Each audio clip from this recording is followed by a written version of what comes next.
Hello and welcome back to the GameShow Global Esports Cup on GameShow_D2N. Game number 2, Hellraisers versus Vega Squadron. Already up one game. Vega Squadron looking really solid in game number 1. It never felt like they weren't the ones initiating, or at least the ones in control of how the engagement went. Hellraisers, of course, with the Blink Dagger on the Tiny and the Slaughter, tried to find fights on their own terms, but it was really only that one engagement very early on where Pasha maybe gets a little too over aggressive on the Ember Spirit, whether they find anything. After that, it was Vega Squadron's game from start to finish. I'm Grandis V, and once again, I'll be joined by More Rage, please.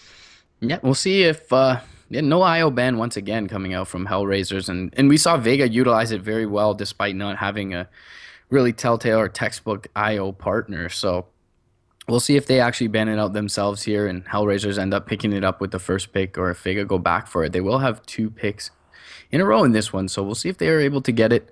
They're gonna ban out the Undying once again, first phase, and yeah, HR will pick it up for their own hands this one.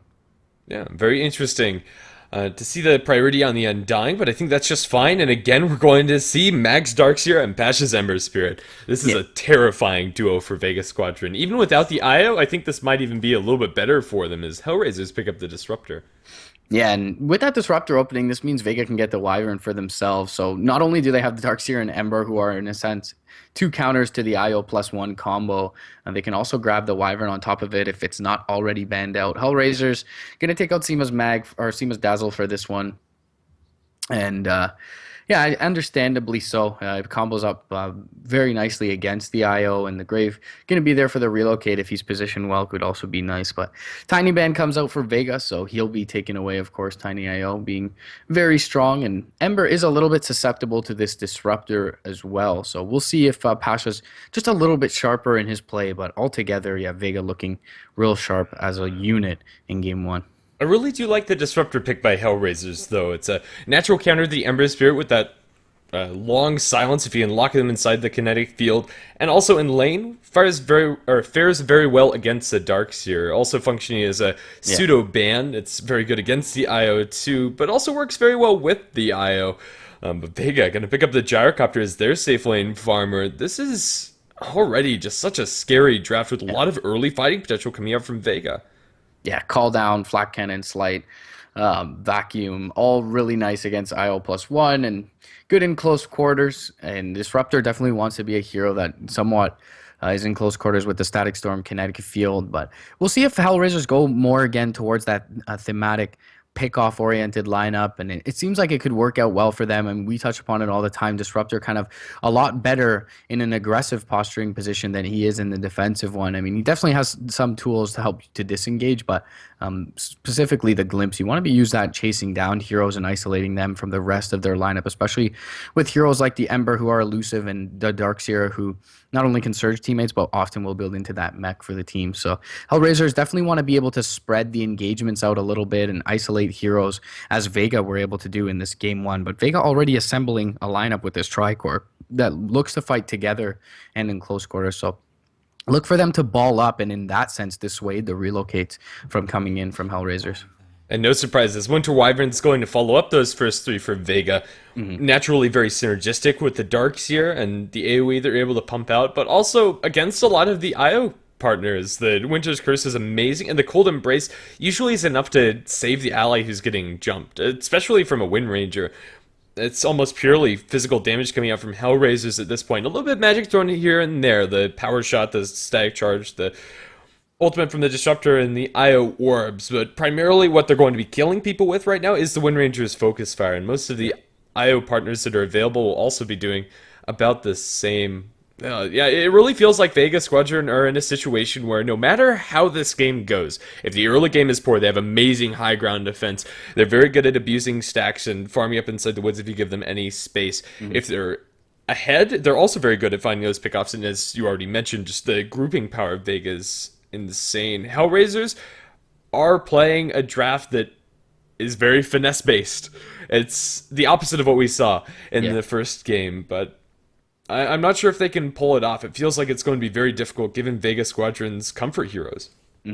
Up against the Wyvern and the Darkseer Surge, it's going to be kind of tough, but I would like to see some sort of tanky frontline IO partner like a Bristleback. I mean, they're going to need some heavy lockdown on top of him, but they already have the Static Storm, they already have the Shackle.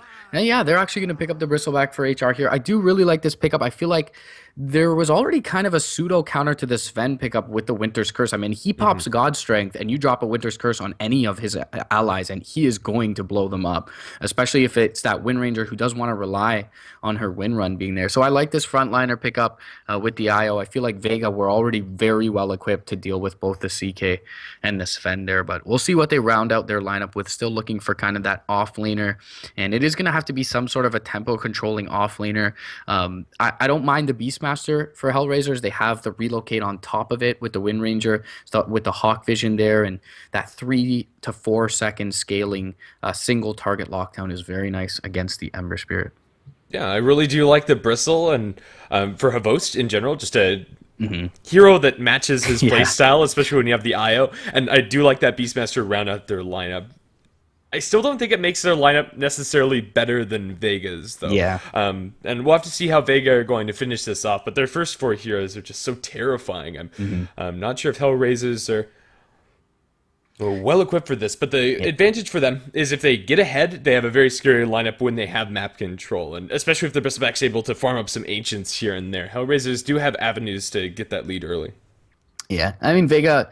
Not only do they have heroes that deal decently well with what HR have to offer, but they're also kind of comfort heroes for the most part. And Mag on his Darkseer, Pasha on his Ember, and they're going to be, it's pretty scary throughout the game, it feels. So yeah, it definitely, I mean, it looks like HR have gotten what they need at this point, but not necessarily what they want, and they haven't accrued really a great advantage in this draft screen. But yeah, as you mentioned, I mean, they can farm up pretty quickly some stacks with the IO and the Bristleback, and they can really assert themselves across the map if they're able to get map control. Vega really the only hero who's safe to farm out in lane, if that ends up being the scenario, is that Ember Spirit. So, yeah, once again, as you mentioned, they have definitely comfort heroes here, and Ancient Apparition. There's kind of that other support hero other than the Wyvern, the Witch Doctor, and the Disruptor that deals well with the IO. So Vega looking really good thus far in terms of comfort level and also against that enemy draft. Yeah, the one big downside for Vega Squadron's Ancient Apparition pick here is the fact that their lockdown is not incredibly reliable, or at least it's very cooldown dependent. Vacuum, the Winter's Curse. Really the only thing that's going to be up consistently is the Ember Spirit Chains. But Chains plus Cold Feet might work out, especially when you're dealing with a Bristleback who's not going to have a great way to stop that if it lashes. So yeah, I like this Ancient Apparition mostly because it makes the Bristleback killable, even if he's partnered up with Right. the IO.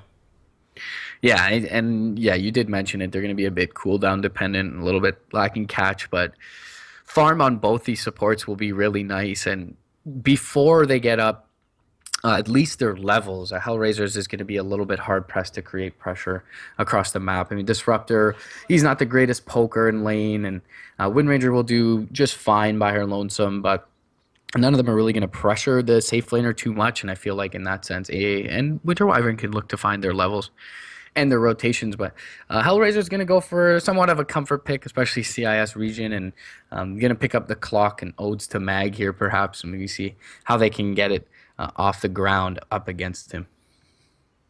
Yeah, the Clockwork pick for Hellraisers is going to be a fairly reliable initiation tool, especially against the Ancient Apparition, who tends to be a little bit further away from the rest of the team and wants to be split farming every once in a while. To introduce the Vega squad, they're on the Radiant side of the map, up game 1. Seema's going to be playing on the Ancient Apparition, no one on the Ember Spirit, so I'll put Pasha on the Gyrocopter instead, but still a very formidable,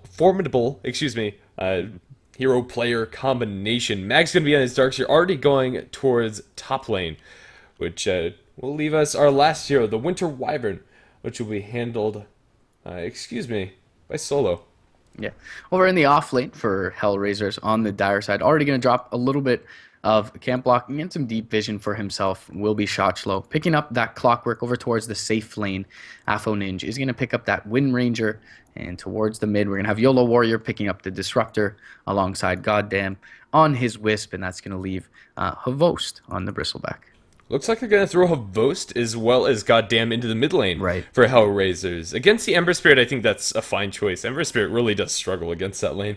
I mean, he struggles against physical in general, and there's a wide abundance of that with both the IO having bottle charges and of course the quill spray from the bristleback. So yeah, that should bode well for HR and Wind Ranger. I mean, definitely is able to find farm kind of in any lane. So we'll see if they give her a little bit more attention from the Radiant side and actually try and bring her down. But yeah, up against the Darkseer 1v1, it's going to be kind of a field day for the WR. I mean, Darkseer will be able to find his farm. And yeah, as you mentioned in the first game, that's all that the DS really needs to do. But they cannot pressure this Wind Ranger. And they're going to be hard pressed to pressure the mid lane. So they are going to have to shut down shot slow pretty heavily to win any of these lanes. Yeah, absolutely. Well, a bit of an awkward pause here at the start of the game. Tends to happen at the beginning of everything. I've already gone through the rundown for most of these laning configurations. Yeah, I don't know. I think Hellraisers have at least very good early lanes, and in that sense, maybe their lineup's going to function a lot better. I'm still very hesitant to say that it's a draft advantage for them. Yeah. Who knows? Who knows? This game could definitely go either way. We don't know yet, and we'll find out in just a minute as we get underway. Yeah, so it looks like no one will take towards the mid lane on the Ember, and be very odd to see a Gyro mid lane. Maybe they end up dueling. I mean, there's a Mangle on the Ancient Apparition on Seema, so probably looking to trade a bit early on. Don't see any other reason for the base HP regen, and maybe he accompanies his Ember towards the mid lane. They're definitely well aware of how difficult this matchup is going to be up against that IO Bristleback combo, and YOLO Warrior alongside Goddamn and Havost and try and secure this top rune. But the level 1 is pretty scary from the Radiant. They're going to get the Searing Chains off onto Havost, and he has that Quill Spray, and they're well aware of it, so no passive available. Goddamn is going to find the Battle Rune. He's going to be able to tether back, but no, the right-click Chilling Touch is there from Seema. They're going to find the first blood, and he buys out his bottle, however, before dying, so not the worst for the Wisp. Yeah, that's what that bounty rune gets him. Still, first blood going the way of Vega probably tilts it back into their skills. Yeah. As far as the other bounty rune is concerned, it was secured by the Winter Wyvern. It's very rare that we see our mid laners not get those bounty runes, but a change of pace here is Mag's getting mid on the Darkseer. Ember Spirit goes bottom and Gyrocopter goes top. I think Vega have found a really good read on these lanes, and this is going to work out very nicely for them. Yeah, definitely up against the melee Bristleback. Going to be real nice, and Darkseer not killable to this combo with the Surge as long as he keeps mana and doesn't take too many Quill Sprays and hang around. And I mean, Mag is more than capable of knowing his limits in lane. So yeah, it seems like it's going to do well. Meanwhile, we're in the top lane. They're going to trade. Both of their supports. Flatcannon's gonna throw a couple more shots onto the Wind Ranger. I'm pretty surprised that goes down there. On paper, I didn't think either of those supports would die, but it looks like they just postured too aggressively. I don't think that really favors either side convincingly. Both the Wind Ranger and the Gyrocopter get about the same amount of gold. Yes, a bit of CIS stubbornness there. Both of them going to hang around. End up trading the supports. But yeah, the core survive. Alpha Ninja a little bit low in lane. Needs to be a bit careful. But is going to be able to salve up now. And needs to be careful not to get into flat cannon range. But Pasha is a little bit to the south now. And he'll get the full value out of that south. Goddamn is rotated in on the Wisp as well. And maybe they figure that now that they don't have extreme zoning and kill potential in that mid lane up against the Darkseer, they'll bring the Wisp over and try to gain an advantage in this top lane. It's really hard for them to do that without access to pulls. If we take a look at the Sentry Ward placed out by the Dyer's side, it's just out of range. And this is the ideal Sentry Ward for blocking out the small pull camp. And Vega are going to have control over this lane for the most part. Although Vost is pushing this out, or not Vost, excuse me. Rather, Pasha's pushing this out with the flat cannon, but yeah, everything will slow down for a bit. The Ancient Apparition Gyrocopter probably not going to go aggro at the very least into the 3 heroes coming out from Hellraisers.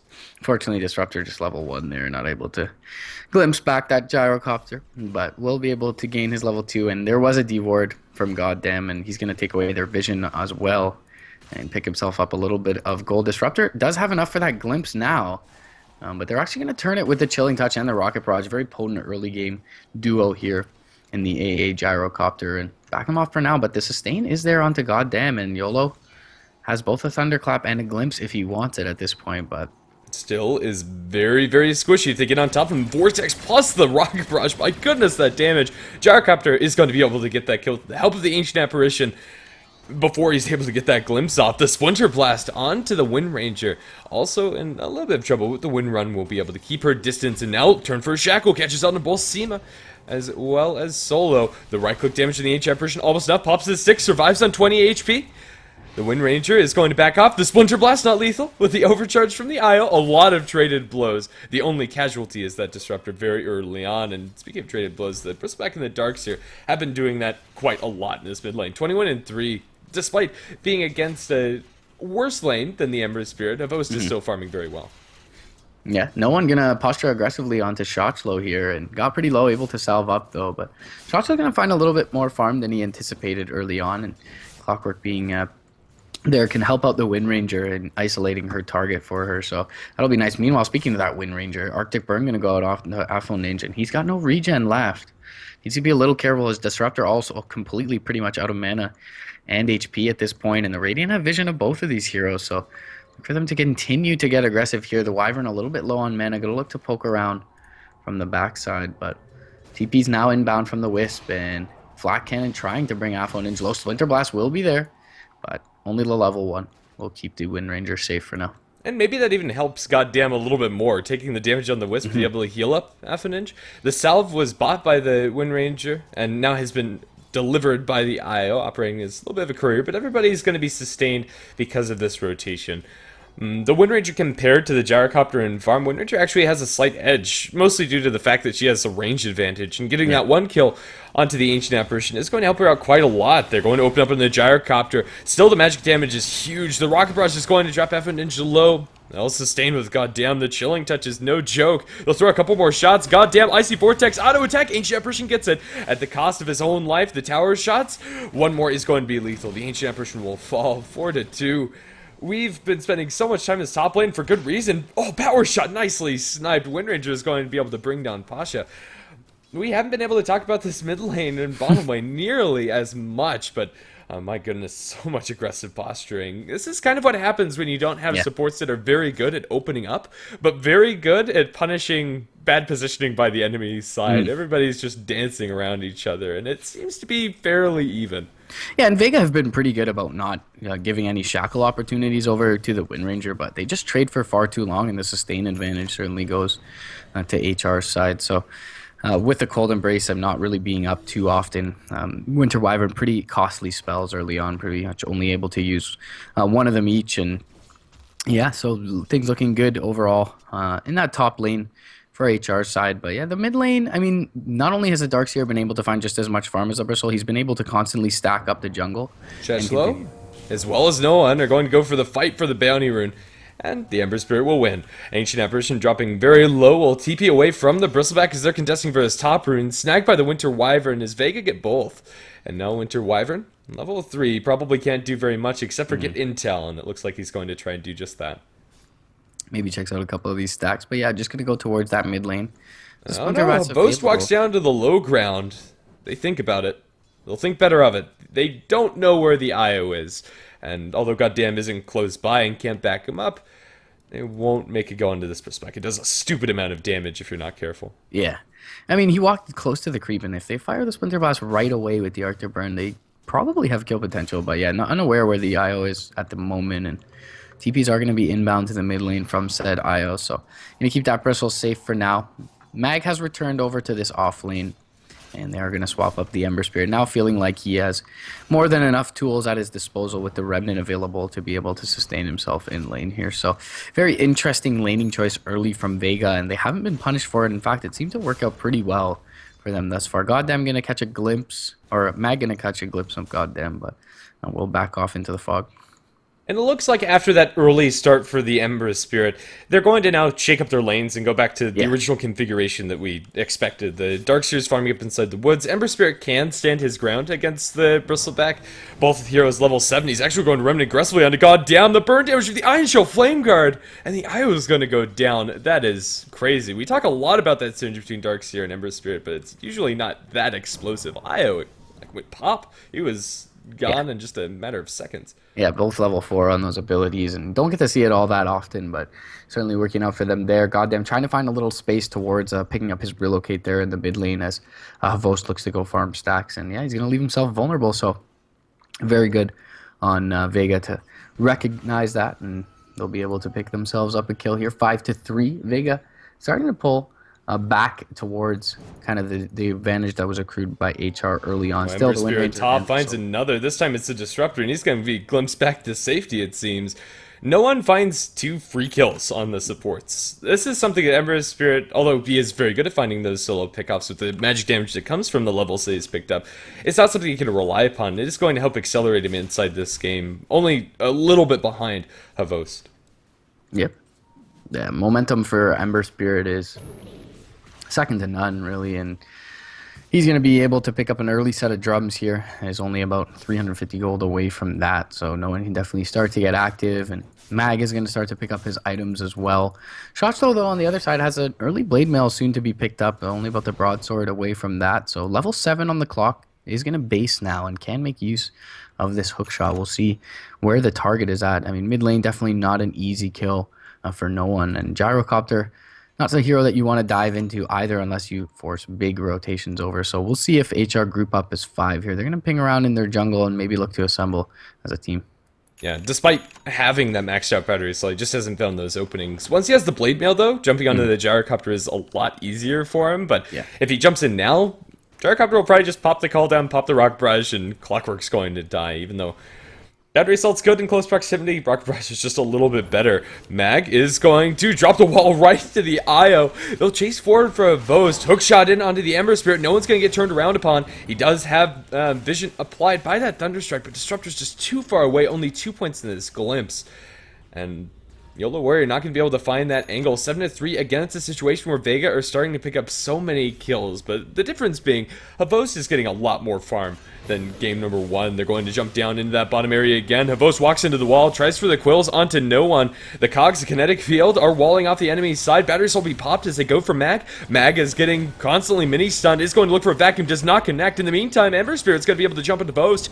High ground, Remnant up. No one is going to buy a little bit more space, and it looks like he's out to safety. The call down not connecting onto much. Ember Spirit wants to go for round number 2, has the chains. One onto the Clockwork, one onto the Mud Golem. The Splinter Blast, no one very low. Cold Embrace will keep him survivable against the physical damage, and now another Sleight of Fist, another kill, dominating for them. The only hero they've lost is Mag. The Clockwork is trying to get out to safety, but the Ancient Apparition is cutting him off. They have the Ice Vortex on the ground. Phase Boots will allow them to chase a double kill for the Gyrocopter. Yeah, very nice engagement overall, specifically by no one's Ember Spirit there, and Vega going to look to secure a pretty big advantage mid lane, and really nothing found by HR at all. Picking off this Wisp early on has really helped them out, and the Bristleback kind of sticks around but just doesn't have enough sustain to dish out enough damage. I mean, he survives long enough, but they're kind of just able to ignore him for a little bit and pick off the back lines and then come through. And unfortunately, those trees were destroyed before the shackle was thrown out onto the Ember Spirit in the river, else they probably find the kill on no one, but he's able to remnant up to the high ground and continue to draw it out. Yeah, the really big disadvantage for Hellraisers here is the levels on their supports. You have a level 3 IO, granted he's almost level 4, and Disruptor's 4 now picks up 5, but the Winter Wyvern has ultimate ready, and the Ancient Apparition's really close to that, and we saw the disadvantage of having a low-level glimpse. When Disruptor's behind, it's really just such a underwhelming hero. And now Vega are going to start grouping up again, smoking with no one, the Gyrocopter, as well as the Ancient Apparition. The Ember Spirit is going to bump into the Bristleback as he goes for his stacks. He has high ground vision with the ward place there, so we'll be able to land the chains. Havost is very tanky. The Quills and no one has to retreat. The Clockwork's around the corner. 4 heroes from Vega are going to meet them if they try to jump into this, and I think both teams are going to go their merry way. Yeah, it would have been massive hook shot from Shochlo, but wisely decides not to jump in there.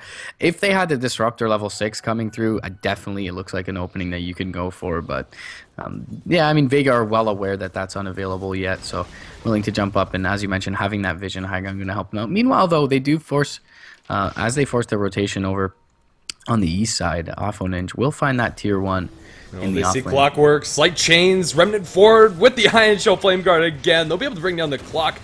Maybe not as quickly, though, and with the overcharge, is he really surviving through this? Clockwork lives with the bottle charges. One more chains, that's going to be the death of him. That took them so much longer than I'm sure Vega anticipated, surging forward, looking for the IO. Goddamn, under the tower. No one is going to meet him. He out-attacks the creep, and there is no way out for this IO, I don't think. He'll tether out to the creep wave right into the Darkseer, while not even necessary. His Ember Spirit's going to be able to kill him off.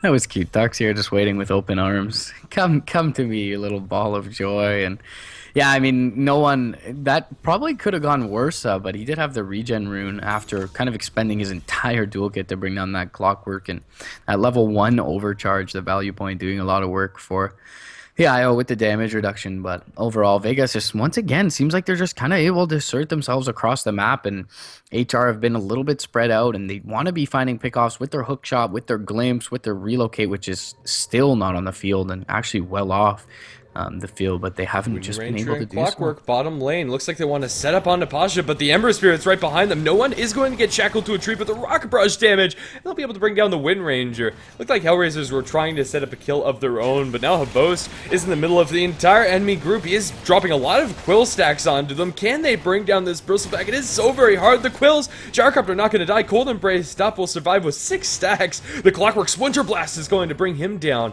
16-4. The metrics don't even reflect how well Vega are taking these fights. 5,000 net worth advantage, and before that fight it was only 2,500 net worth and 2,500 experience. Doesn't translate to how dominating they're looking inside all of these little skirmishes here. They're so effectively using every single one of their spells, and at the perfect timing windows. 16-4, Vega are looking hot for game number 2. Yeah, and they've completely nullified any net worth lead that was gained in the lane. Ranger. Nice they had a Witcher's Curse. Yeah, she is going to get that deny, and they were potentially going to look for her, but she'll get away free with it. So that's at least something, but it's really not going to bother Vega much at all. And it's like the entire Tricore on the Radiant is up near the top of the net worth chart, whereas the Clockwork for Shotchlo in the 3 position for HR is well behind even the Solo's Wyvern on the other side. So things looking very good, not only in the skirmishes, but now in terms of the metrics as well, as you mentioned. But yeah, certainly not indicative of the state of the game at this point. It feels like the tempo completely controlled by the Radiant side. And it's not like they've established great aggressive vision, but they've just been able to kind of jump forward anytime someone shows their face in lane and feel pretty safe about doing so, especially since they've been able to fortunately pick off the Wisp very early in most of these engagements. Yeah. No one in this Ember Spirit especially is just dropping so low. They'll get a Shackle to land on Pasha. The Saxstrom Kinetic Field is there, catching both Mag and the Gyrocopter, but a Cold Embrace is there. And now the Ember Spirit's going to chain down the Disruptor with a Winter's Curse onto Heflaninch. They just can't survive. The Bristleback stands alone. He's not going to be standing for long. The IO and the Clockwork are nowhere to be found, at least for now. The Ember Spirit's going to guess the wrong direction. Won't be able to kill off. God damn, but still, this IO not even level 6, 19-4, and Vega, it feels like they're unstoppable. Yeah. If Hellraisers start turning around a couple of these fights, though, and get pick-off or 2, this could very easily turn back in their favor. But a lot of that rests on Clockwork finding the hookshot jumps, and I think we've only seen like 1 or 2 hookshots, and most of them are followed quickly by his death. 0-3-1. No one is just beasting right now. 6-0-10 involved in 16 of his 19 of his squad's kills. It feels like with all these small items, the bottle, the drums, the magic stick, and the arcane boots on the Darkseer, that he's never out of mana, and he's just always able to continuously remnant forward. He's really applying pressure, and I mean, we mentioned it a couple of times already, but Clockwork, Disruptor, Wisp, they're not heroes that are good on the back foot. They really need to be the ones controlling the tempo, and they haven't been able to find any openings. These hook shots have all been reactionary from Shotchlo, and it's not to say that his play hasn't been good. It's just that they are being aggressively postured against him by Vega's side, and they have a bailout plan. We haven't even seen a big Ice Blast yet from Seema. Only threw the one out bottom, and they kill the Wind Ranger off before it even lands. So that's going to be another tool that's going to be increasing the potency of their team fight and mitigating any regen coming out from goddamn Swift. So it's only looking scarier here for HR's side. They are going to harm up Pavost a bit by the Ancient stacks, but who knows if it's a little too late. He's got the Vanguard and on the way to the Crimson Guard at this point, but there's just a ton of magic damage as well coming out from Vega's side. Yeah, Bristleback on paper is really tanky this game, but in actuality is just getting kited around constantly by Vega. The surges of Way, the natural mobility of the Ember Spirit, and Gyrocopter is able to just trade when he has the entire team behind him, especially with Ice Vortex, which it really is quite crazy if it all comes to play inside these fights. Vega are going to pop the drums, going for a smoke rotation directly into the Ancients. They know where they're farming. Hellraisers are going to go for a smoke of their own, but the Wind Ranger's very far away. If Vega pick a fight now, it could go very poorly for either side, really. Yeah. Depends on what the positioning is when they actually clash, but it looks like they're not going to clash at all. Vega will show in the mid lane, and Hellraisers don't want to take this as a 5v5.